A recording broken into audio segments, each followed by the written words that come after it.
मोअज़्ज़िज़ सामीन किराम, पिछली वीडियो में मैंने आपकी खिदमत में जो अर्ज़ किया था कि इंजीनियर मोहम्मद अली मिर्ज़ा साहब बाकी मकातबे फ़िक्र के जो लोग हैं उनके बुज़ुर्गों पर या उनकी किताबों पर तनकीद करता रहता है, बकौल उसके कि उसमें गुस्ताखाना इबारात हैं। इसमें कोई शक नहीं है, उन किताबों में ऐसी गुस्ताखाना इबारात हैं जिसको ये इंजीनियर मोहम्मद अली मिर्ज़ा पकड़ता है।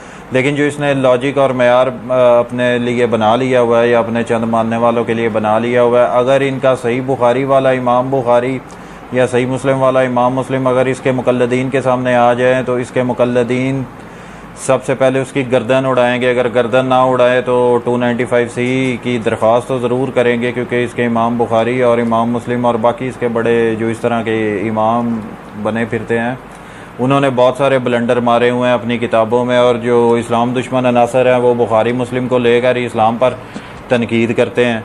खैर, ये पिछली वीडियो में सारी बातें मैं ये बयान कर चुका।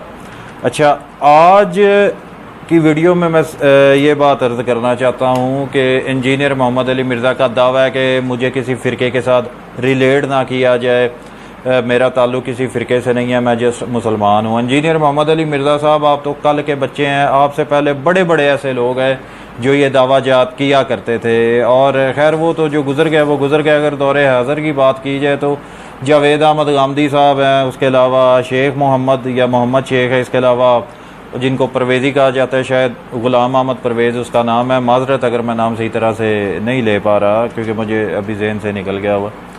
अच्छा, इन लोगों को आप मुनकरीन हदीस के अलकाबात से नवाजते हो, तो यहाँ पर आके आपका दौरा मेयार क्यों? क्योंकि जो दावा आपका है वही, बल्कि ये कहूँ कि जो दावा उन लोगों का है वही दावा आपका है। आप तो अभी कल के बच्चे हो। जावेद अहमद गामदी आपसे पहले का दुनिया में आया हुआ है और आपसे पहले की दुनिया उसको जानती है। उसके अलावा बाकी परवेज़ी और मोहम्मद शेख वगैरह, अगर इन सब की बात कर ली जाए तो ये हर लिहाज से आपसे बड़े हैं, और जो दावा उनका है वो दावा आपका है। फ़र्क सिर्फ ये है कि वो बुखारी मुस्लिम को नहीं मानते और आप मानते हो, इस वजह से आप कहते हो कि वो जी मुनकरीन हदीस है। अच्छा, अब लॉजिक उनके पास ये है कि जो आपके पास लॉजिक है ना, ये हिश्त बहिश्ता और ये बहिश्ती ज़ेवर और बहार शरीयत वगैरह, उसके अलावा ये अलमदाद फ़ज़ाइल माल, इनको ना मानने की जो लॉजिक आपके पास है वही लॉजिक उनके पास है। क्योंकि आप कहते हो कि उसमें इन किताबों में गुस्ताखाना इबारात हैं, तो आपकी ये बुखारी मुस्लिम भी तो गुस्ताखियों से भरी पड़ी है, इसके अंदर भी है। जैसे मिसाल के तौर पर वो ग़ुलाम अहमद परवेज़ ने, खैर उसने वो ज़्यादा सख्ती बोल दिया था कि उसने आपके इमाम बुखारी को गधा बोला था। अगर मैं उसने बोला, मैं बस बता रहा हूँ और आप लोगों को वैसे भी पता भी होगा। अच्छा, उसने अगर उसको गधा बोला है आपके इमाम बुखारी को, तो उसके पास कोई ना कोई रीज़न होगी। ये नहीं कहा जा सकता कि बगैर किसी वजह से उसने गधा बोला। बगैर किसी वजह से आप भी तो नहीं ना तनकीद करते इश्त बिश्त वगैरह पे, तो इसी तरह बगैर किसी वजह पे वो परवेज़ी लोग या जिनको आप मुनकरीन हदीस कहते हो वो भी बगैर किसी वजह के तनकीद नहीं करते। उसको आपके इमाम बुखारी को उसको गधा कहने की ज़रूरत पेश आई क्योंकि उसने बुखारी में उसको कोई ऐसी रिवायत नज़र आ गई होगी जिस वजह से उसने आपके इमाम बुखारी को गधा कहा।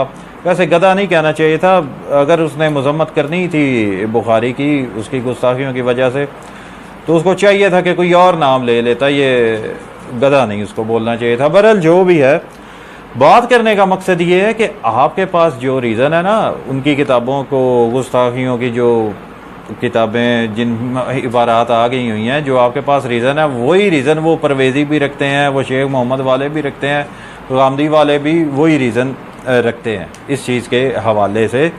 तो आप भी देखें, आपने ख़ुद भी, मैं आपकी एक वीडियो देखी थी जिसमें आप ख़ुद भी फ़िरके की तारीफ़ कर रहे थे कि फ़िरका कहते हैं कि जी टूट के अलग हो जाना। शेख ज़ुबैर अली ज़ई, नासरुद्दीन अलबानी के सिवा आपको किसी बंदे का नाम नहीं आता। जो आपको भी मालूम है कि बुखारी ने अगर किसी रिवायत में ब्लंडर मारा हुआ है तो उसके ब्लंडर को ब्लंडर कहने के लिए आपको ज़ुबैर अली ज़ई का नाम लेना पड़ता है, नासरुद्दीन अलबानी का नाम लेना पड़ता है। और इस हिसाब से बाबी, इसी को तो बाबी होना कहते हैं कि और कोई तीसरा बंदा आपकी तहकीक है ही सिर्फ इन लोगों तक कि जी इनकी कोई तखरीज शुदा आपने किताबें पढ़ ली और कि एक रिवायत बयान की तो उसको फ़लाने ये ज़ुबैर ने सही कहा है या उसने नासिर ने सही कहा हुआ है, या इसको ज़ुबैर ने गलत कहा है या नासिर ने गलत कहा हुआ है। यहाँ पर मतलब ज़ुबैर अली ज़ई से आप नासरुद्दीन अलबानी से आप शुरू होते हो और ज़ुबैर अली ज़ई पर आके आप ख़त्म हो जाते हो। इसी को बाबी पनाह कहते हैं।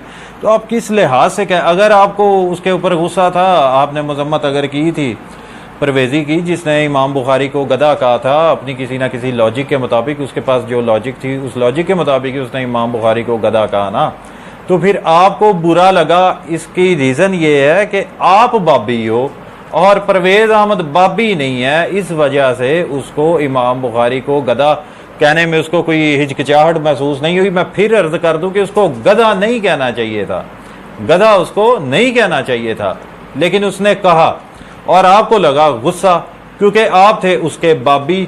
और जब आप बुखारी के बाबी हो तो बुखारी में जो उसने जो मतलब कि जाहिलाना रिवायात वो लेकर आया है, तो इन्हें रिसालत पर मबनी भी हैं, तो इन्हें उम्मतुल मोमिनीन पर भी हैं, और माज़अल्लाह खुदा की बहुत ज़्यादा तौहीन आपको बुखारी में मिल जाएगी। तौहीद की गुस्ताखियाँ जिस तरह बुखारी ने की है, आपके बाकी मुहद्दिसीन ने भी की होंगी, लेकिन अगर रिवायात की हद तक बात की जाए, ये नहीं है कि बुखारी उसको सही मानता था, उस बेचारे को जो भी लूला लंगड़ा काना मिलता था वो उससे रिवायत लेके लिख लेता था, तो ज़्यादा कसूर उसका भी नहीं गिना जा सकता, क्योंकि उस बेचारे को ये था कि मैं अपनी किताबें भरूं, तो वो भरता रहा। उसको जिस तरह के लोग मिलते गए वो लिखता गया उनसे रिवायात लेकर। तौहीन ने खुदा पर या तौहीद की गुस्ताखी में जितनी रिवायात हैं ना बुखारी में, भरमार है, बाकियों में भी होगी लेकिन बाद में आती है, लेकिन बुखारी इन सबसे ऊपर है इस तरह की रिवायात की वजह से। सो पूरी बात का खुलासा ये है कि अगर कोई आपके बुखारी पर तनकीद करता है, उसकी कोई ना कोई रीज़न रख के करता है, और जब आप कल्पते हो ये आपके बाबियत को जाहिर करता है। तो लिहाजा जो असूल आपने अपने लिए बनाए हुए हैं, अगर कॉपी करके, गामदी से कॉपी करके या शेख मोहम्मद से कॉपी करके, किसी से भी कॉपी करके जो आपने असूल बनाए हुए ना अपने लिए, अगर उन्हीं असूलों पे के ऊपर अगर कोई और बंदा बात करे तो ख़ानदानी होने का मुजाहरा पेश किया करो, अपनी बात पर कायम रहा करो, दोहरा मेयार ना रखा करो। और वैसे भी ख़ानदानी के हवाले से वो मैं पिछली वीडियो में बता चुका कि जेलम के, खैर जो भी है इसके ऊपर अब दोबारा बात नहीं करनी। बात करने का मकसद ये है कि मैं सिर्फ़ इल्मी किताबी या मैं सिर्फ़ ओनली मुस्लिम, ये इंजीनियर मोहम्मद अली मिर्ज़ा साहब आप पहले बंदे नहीं हैं। और अगर आपके बुज़ुर्ग बाबों के ऊपर कोई बंदा तनकीद करता है, वो कोई ना कोई रीज़न रख के करता है, आपके पास सॉलिड रीज़न है उनकी किताबों की उन पर तनकीद करने की, तो जो बुखारी पर तनकीद कर रहा है वो सॉलिड रीज़न रखता है, और जो मुस्लिम पर तनकीद करता है वो भी सॉलिड रीज़न रखता है। मिसाल के तौर पर वो परवेज़ी लोग वगैरह, तो अगर परवेज़ी ने, मैं फिर ये कह रहा हूँ कि जो परवेज़ी ने आपके इमाम बुखारी को गधा कहा, बुखारी को गधा नहीं कहना चाहिए था, नहीं कहना चाहिए था गधा, तो उसने कहा, तो उसने बुखारी की जो कोई ब्लंडर पकड़ा होगा उसी बेस पर उसने उसको गधा कहा था।